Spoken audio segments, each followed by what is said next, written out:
Selamat datang kembali di pembahasan kita. Kali ini kita akan bongkar satu dilema klasik nih, dari tulisan kuno, tepatnya dari Roma 14 ayat 13 sampai 23. Ini berdasarkan analisis yang Anda berikan juga. Intinya tuh gini, gimana caranya kita bisa hidup bebas sesuai keyakinan kita, tapi nggak bikin orang lain dalam komunitas kita jadi kesandung atau gimana gitu. Betul. Dan sumber yang kita lihat ini kan menyoroti nasihat Rasul Paulus ya, buat jemaat di Roma.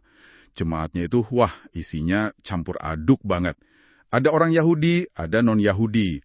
Latar belakangnya beda-beda, keyakinannya juga tingkatnya beda-beda. Nah, isunya waktu itu cukup spesifik ya, soal makanan. Sempat jadi ramai gitu. Pertanyaannya kan, boleh nggak sih makan daging yang mungkin bekas sesajen buat berhala? Yang dijual bebas di pasar gitu. Iya, itu isu real di sana waktu itu. Dan Paulus ini menariknya, dia nggak langsung jawab hitam putih. Boleh atau nggak boleh gitu aja. Tapi ngasih prinsip yang lebih dalam. Nah, mari kita coba gali bareng-bareng nih. Gimana nasihat dari abad pertama ini kok kayaknya masih relevan banget ya buat kita sekarang buat hadapi perbedaan pendapat? Sangat relevan, sangat. Oke deh, kita mulai dari konteksnya dulu kali ya, biar kebayang situasinya. Jemaat Roma ini kan seperti tadi dibilang, isinya macam-macam.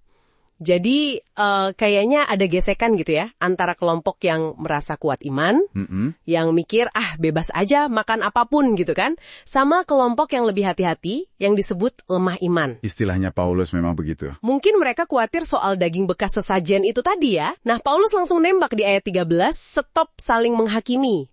Wah, ini kayaknya langsung ke intinya ya. Tepat sekali. Titik awalnya memang di situ. Jangan gampang menyalahkan pilihan orang lain, apalagi dalam hal-hal yang sifatnya nggak prinsipil, nggak esensial gitu. Argumen Paulus selanjutnya di ayat 14 itu juga menarik banget.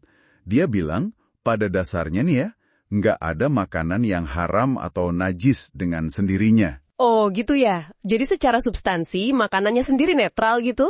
Iya, bisa dibilang begitu. Tapi, ini tapinya, yang jadi poin kuncinya itu dampaknya buat orang lain.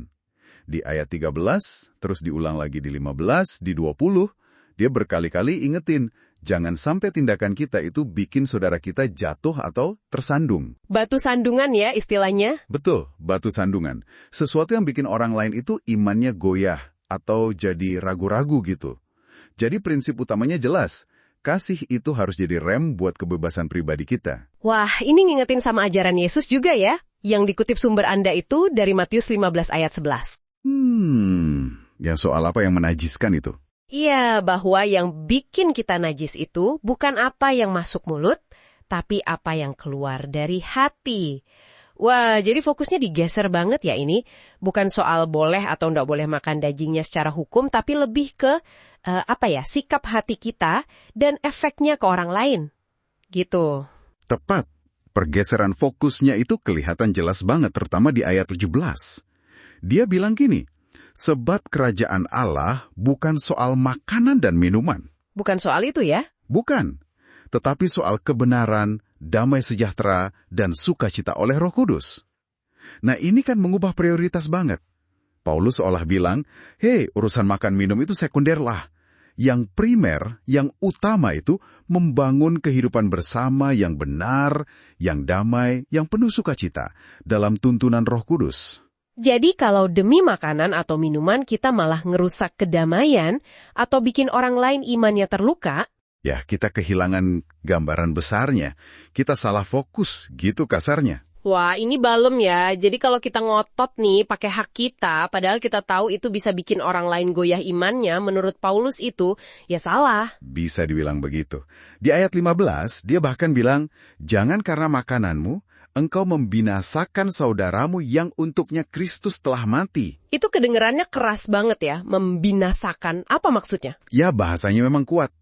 Ini nunjukin betapa seriusnya Paulus ngelihat dampak tindakan kita pada iman orang lain. Bukan berarti orang itu langsung hilang imannya sih. Tapi, ayat 20 malah bilang bisa merusakkan pekerjaan Allah.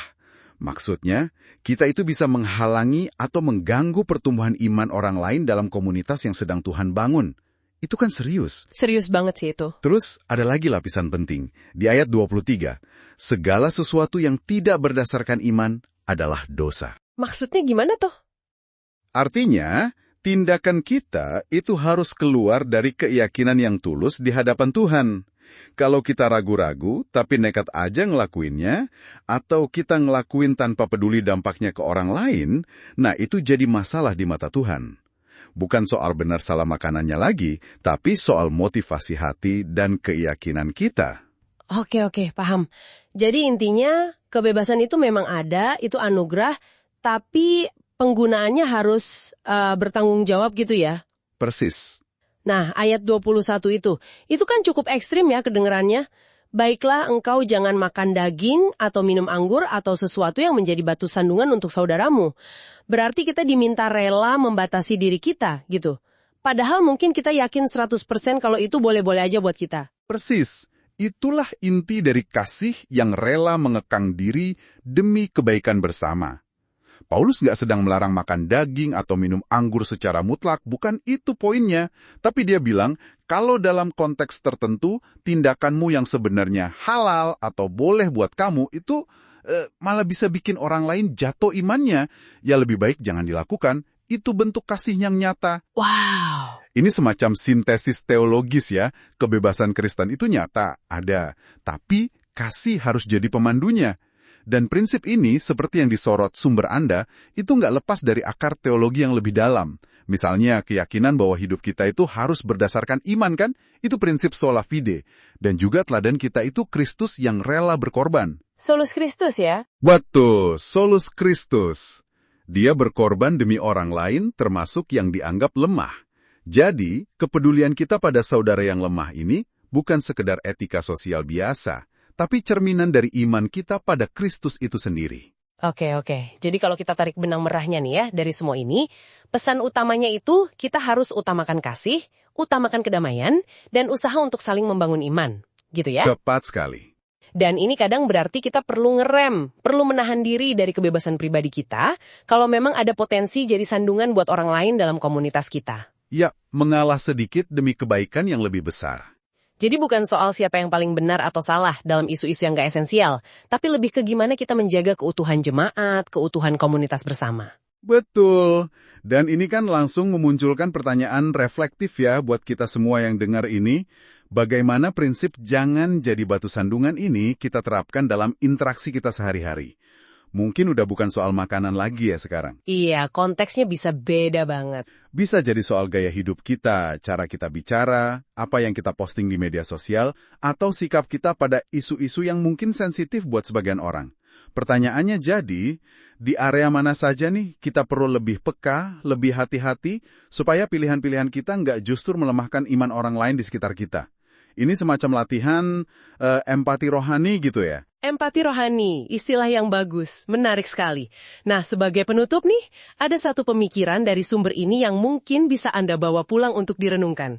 Pertanyaannya gini, sejauh mana Anda bersedia mengesampingkan hak Anda atau kenyamanan pribadi Anda demi membantu orang lain bertumbuh dalam keyakinannya? Sesuatu untuk kita pikirkan lebih lanjut ya. Terima kasih sudah menyimak pembahasan kita kali ini.